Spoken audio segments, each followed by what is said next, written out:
Hey guys and girls, it's your boy the Mad Chef, and tonight we're going back to Italy for one of my favorite meals. We're going to be making an elevated homemade take on chicken Alfredo. We're even going to be making the sauce from scratch. I'm really excited about this. I don't know if you guys are like me, but the nearest Olive Garden is a little over an hour away from the house. And this recipe will take about 30-45 minutes. So in the time it would take me to get to Olive Garden and get seated, I'll already have a banging chicken Alfredo on the table, so let's not waste any time. So what I've got here were 2 chicken breasts. I've already trimmed them and cut them in half. Now this is where we start to differ a little bit from a traditional Alfredo recipe. Most people would only put salt and pepper on their chicken and grill it. That's fine, but that's really white if you want to know my opinion. So we're going to take a Tuscan twist, and I've created a Tuscan seasoning for my chicken. Alright, so in this container I have my Tuscan-Inspired seasoning, and in it is 1 teaspoon of kosher salt, 1 teaspoon ground black pepper. Everything else is about a half a teaspoon of each. So, half a teaspoon of garlic powder, half a teaspoon of basil, half a teaspoon of oregano, half a teaspoon of thyme, and 1 teaspoon of rosemary, which I've crushed up into finer pieces. So we're just going to very lightly season our chicken breasts, top and bottom.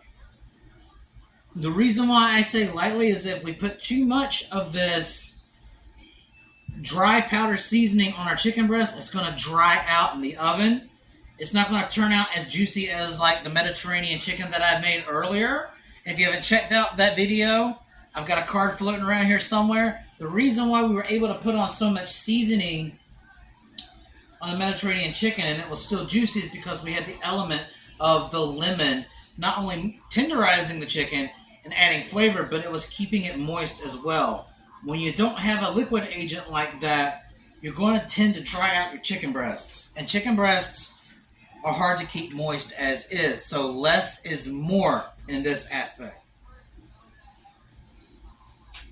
Alright, didn't even use all of that.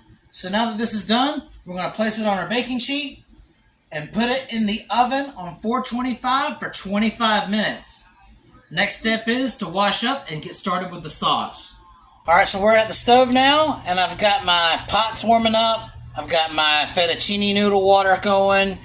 And now that this is getting a little warm, you're going to need a nice sized saucepan or sauce pot, whatever you want to call it. And we're going to throw in 1 stick of unsalted butter. And we're going to let that melt down.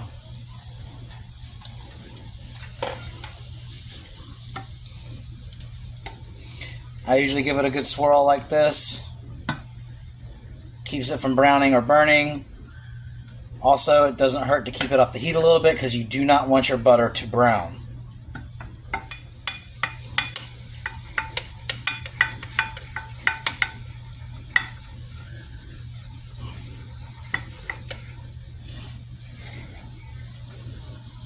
Alright, and now that we've got our butter fully dissolved, I want to cut back the heat.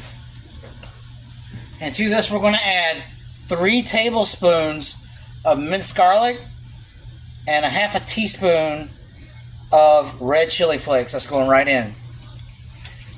And what we're going to do is we're going to start browning this garlic and start sweating out some of that natural oil that's going to provide a lot of the flavor in this sauce. Alright, and it smells like garlic butter in the house now. That's how you know it's done.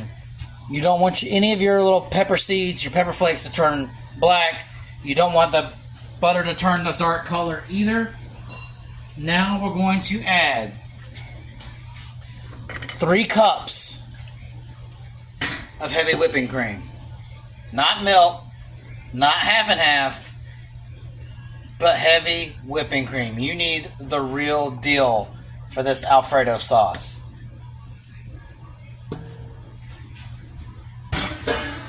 I want to pick up the heat a little bit. Not too much because you don't want to scald or burn your milk.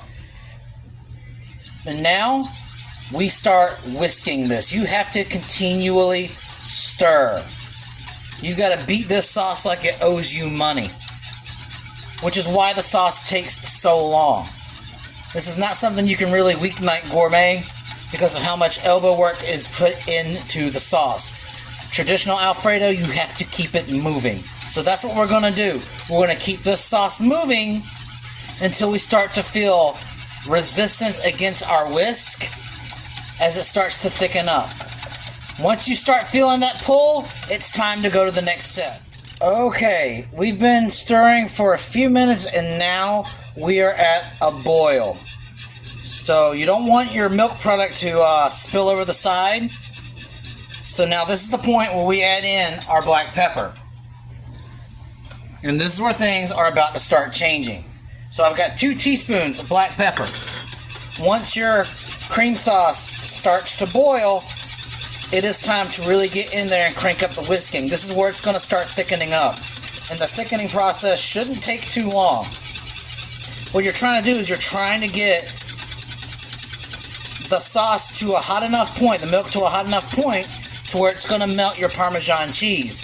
The reason for that being is Parmesan has a ridiculously high melting point. It's a very hard cheese, unlike cheddar or mozzarella, that is very easy to melt. Parmesan you've got to really take at a high temperature, which is what we're doing with this cream.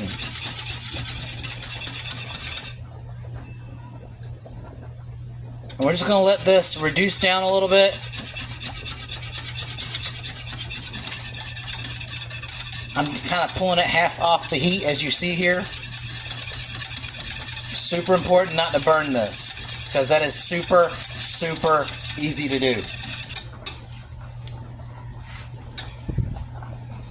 Alright, now that we've got it to a rolling boil like this, I don't know how well you can see that, now it's time to start adding in our cheese product.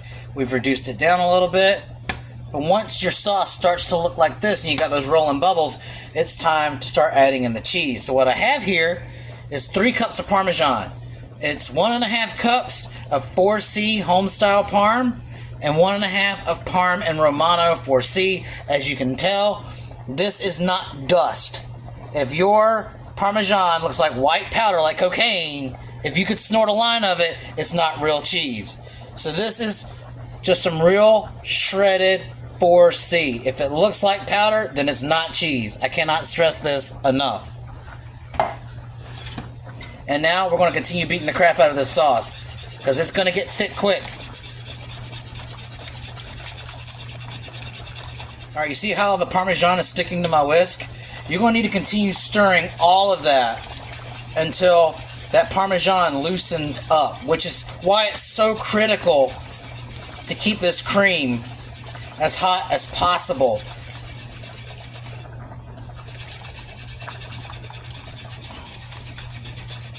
Once that Parmesan starts to melt and becomes loose, we can add in more. Whatever you do, do not put in all of your Parmesan all at the same time. That's going to choke up your sauce, it's going to seize, and then it's not going to melt. It is not going to end well for you, my friend.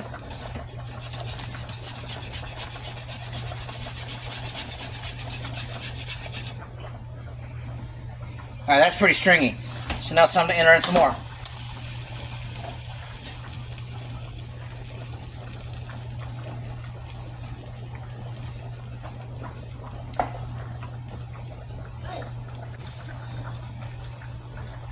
Alright, you guys see how this looks? Just stretching and stringing off of my whisk. That's how you know your cheese sauce is done. If it's still clumpy, if it's not to that consistency, then it needs more time and more heat. That's why it's so important to make sure your sauce is hot enough. So we're going to take that off the heat. These noodles should be done soon, and we'll see you on the flip. Our sauce and our fettuccine noodles are completely done. And this is how, look at the juice running off of that chicken. That's how our Tuscan chicken turned out. Now that these guys are resting, if you're anything like me, this is the time where you start putting the garlic bread in the oven, because after this, we're going to chop up this chicken, we're going to put it together in our Alfredo sauce, and then we're going to serve it. But by the time we're done doing that, your garlic bread should be ready to come out the oven. I love how all this stuff comes together. Alright, so when it comes to cutting your chicken, there really is no right or wrong way to do it. It's down to personal preference. You can do it in slices like this, like Olive Garden does. Or you can, my wife likes to have them in little chunks. So we're just going to cut these in like little squares. Now that all of our nice little chicken pieces are cut up into bite-sized squares, I'm going to put it back into my Alfredo sauce, let it soak up some of that flavor, and we're going to get ready to serve. Alright, and everything is done, so we're talking plating. What we're going to do now is we're going to grab a nice bed of our fettuccine noodles.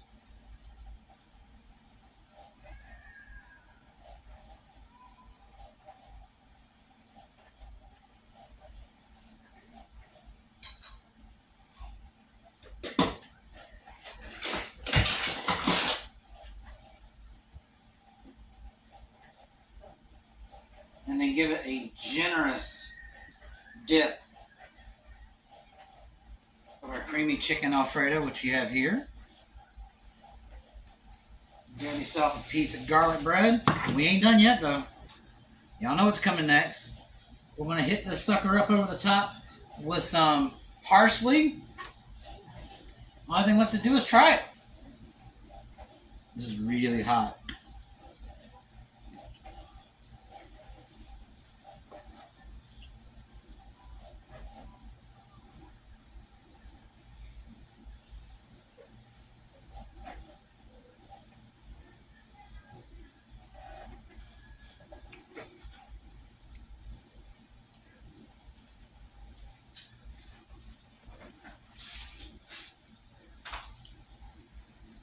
Guys, this is absolutely phenomenal. Once you taste this, you're never going to want to go back to Olive Garden. That Tuscan seasoning on the chicken adds another dimension of flavor when added into that Alfredo sauce. The Alfredo sauce is creamy, it's smooth, it's better than any jarred sauce on the planet, and I can guarantee that. Once you guys make this and try it, you're never going to buy any Alfredo sauce from the store ever again. I haven't. And I created this Alfredo sauce recipe about 2 years ago, and I have not bought Alfredo sauce since. Once you guys try it this way, you're not going to go back, I swear. Until next time, this is the Mad Chef, and I'm out.